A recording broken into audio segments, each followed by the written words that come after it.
Hi friend, it's Pat Sloan and this is August 4th. We are going to talk about the color yellow.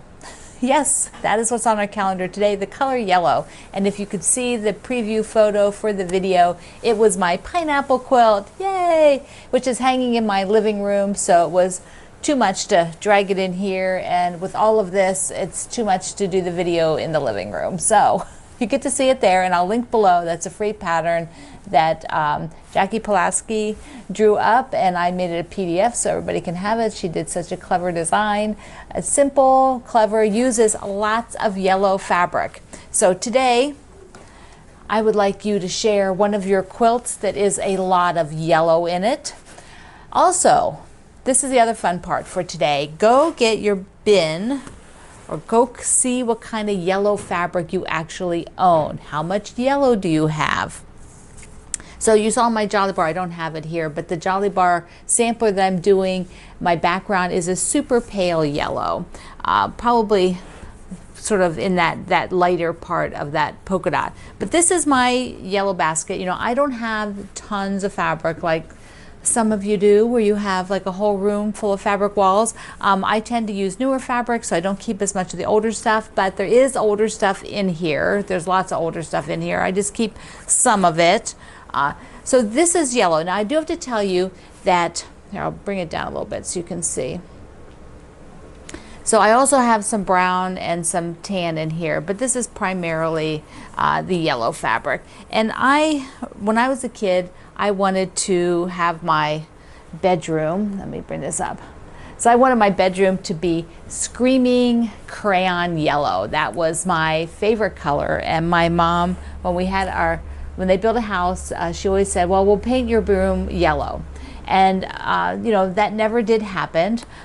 By the time, I'll let Greg take that. By the time we probably would have gotten around to doing the painting, my mom's not a big painter or anything, we ended up moving to Germany to live. So my yellow walls didn't happen until this house that I'm in, and my hallway upstairs is bright yellow. It's super and happy, fun color. So I do love yellow, and I'd like to see today your yellow quilts and your yellow fabric. Take a look at what you have. If you don't use much yellow, analyze that. Think about that. Why is it? I think sparks of yellow are amazing. A yellow is my first favorite color. So I think it's the happiest color on the world. It's just so sunshiny good. Okay, that's yellow. I need to tell you something about the tape yesterday, because that's what happens when I do the surprise boxes and I open them up and I don't read in advance. And then I always feel like I have to hurry, like I don't have time to sit there and read everything while I'm here showing you that. That's boring because I don't edit this. I just talk right through. So that means sometimes I have to come back the next day and tell you a little bit more about it. So the Yugo tape, I had all wrong, everything wrong.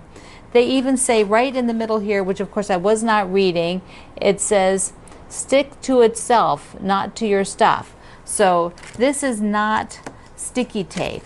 It is like a roll of very clear plastic, you know, like a vinyl, like a, you know, that sticks to itself. And so that is what it is. So it's great for wrapping things. So here's like, when you get, let me see if I can hold this, you can see, yeah. So the Orifil spool here, they're not angled it. Do you see how I don't really have a lot of green left? That means I can't really tuck these ends underneath. Like often I would tuck it like right down here on the edge when it's a full spool, but I can't do that. So this wonderful tape, this, you know, I can just wrap this and now I won't have the threads going all over. So that is, that's my product correction. Sorry about that. Some of you are probably going, no, that you knew what it was. It's like, so it's a really cool stuff. Link is below. I think it's great for wrapping.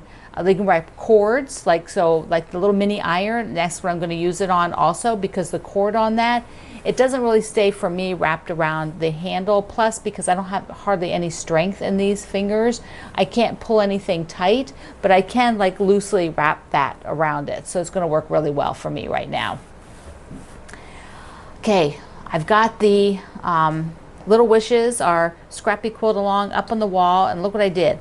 I put up there some red sashings. So yesterday I had I changed out those aqua cornerstones, and you guys, a lot of you really thought that made a big difference. The black was just too blah. I mean, the black did not add anything, and I'm looking to add something because this is scrappy. Whatever I'm adding needs to sort of pop. It needs to have a little bit of personality. So I've been living with those up there for, you know, a little bit, and I am actually kind of interested in the effect that it's making where they're both vertical versus having it as vertical and horizontal.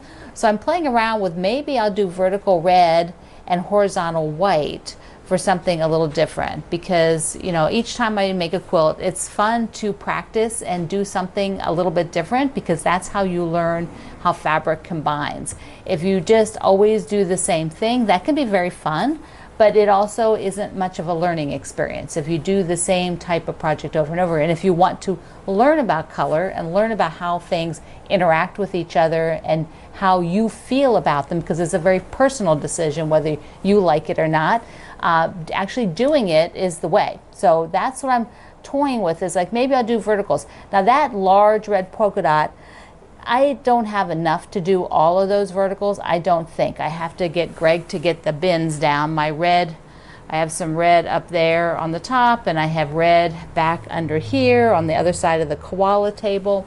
I just don't know if I have enough of that red.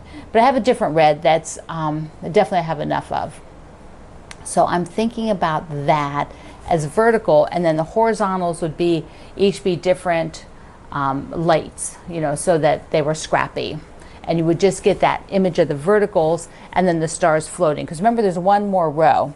And because I have 2.5-inch squares cut, that's pretty much right now the only size strips that I have cut, besides some, you know, like the jelly snowflake. I have, you know, the extra strips from that, but I have bins of the 2.5-inch squares. So because I'm not able to really cut fabric and I can't haul stuff around, I have no strength. Even though this left hand doesn't have a cast anymore, it has no strength.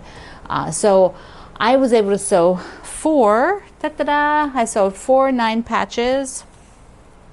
Here we go. There we go. So I might have to wait a little bit to do the star points.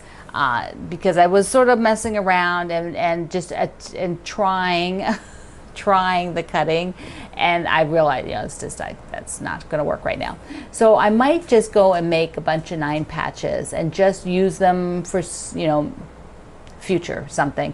But these 4 are going to be for this quilt, and I have the corners already cut from prior, and I had the light for the half square triangles cut, so I had these, you know, and I had, and these are to make the half square triangles for the star points. But it's just, and I could sew these. I could do, you know, the 2 at a time. I could sew them, and I could cut them a half with scissors, but then trimming them to size, I need some help. So I can sort of move along slowly. The other thing is I don't have 2.5-inch strips cut. I do have a couple I could use for horizontals, but not much in the way of lights. So that'll probably have to wait just a little bit. The 10th is when I get this one off, and this hand has a lot more mobility already, so we'll see what happens. We'll see what I can do. So that is, now you should be making stars. That is our goal in August, is to do scrappy stars. That's our sew along project for August, because it's that kind of a month, you know. It's always one that's good to have something easy, and almost all of us have scraps. I know there's a couple of you out there that don't have scraps. You can use yardage, you can make it controlled, whatever. All right, so the other thing I wanted to show you and tell you about was some basics that I love. We talked about basics the other day, and I have this charm pack of speckled, and I like this basic. Let me just, somebody said to me that they thought it was funny I took the remote control away from Greg, because, you know, men don't like to give up their remote controls. So I have it. Okay, so speckled is a line of basics that has sort of this little splatterware. Some of it that has like a little bit of gold on it. Here's just with colors. there's a, I can see if I can get the black. Oh, the black has a little bit of copper speckle. Get a little bit closer. But there's a whole bunch of colors, and these, there's a whole, like you can just see here, the pinks, there's a bunch of pinks. What's nice about getting the charm pack is that you get to see all the colors so that you can match it. I use these as like a swatch set, you know, something like this, so that when I'm working on things, I can just go pull this and check to see if it's what I want, if it's going to work or not. So here we have back into the turquoises, there was some green, navies. So here we go. This is a great thing to have and use so that you can just order what you need then and do matching. And the other thing is that right now at the Fat Quarter Shop, for the month of August, the Robert Kaufman Essex fabric is the fabric of the month. So you can get this fabric in yardage, you can get beautiful shades of it, and Essex is kind of, you can use either side, and it's kind of a linen-y look, and it has a different feel. It's a teeny bit heavier. It is amazing. I love using fabrics like this for basics, for like backgrounds. This one is the actual gray that we're using in the Aurifil Designer of the Month program. This is what all the designers are having as the gray in their blocks. So their blocks all have this Robert Kaufman Essex fabric, and you can order all the different colors. I'll do a link down there. So for the month of August, that is the basics of the month over at the Fat Quarter Shop, which is always fabulous. I love to buy my basics on sale, you know, because it's like buying tires for the car. You know, when you buy a yardage, you want to get it the best price you can. So there you go. There you go. Okay, my friend, all the links are below. Show me a yellow quilt. Go check out your yellow fabric. Do a status of what you use and how you use yellow. And I'm going to be heartbroken if you tell me you never use yellow. Ugh, you're just going to have to buy some then, okay? All right. I love you. See you online. Mwah.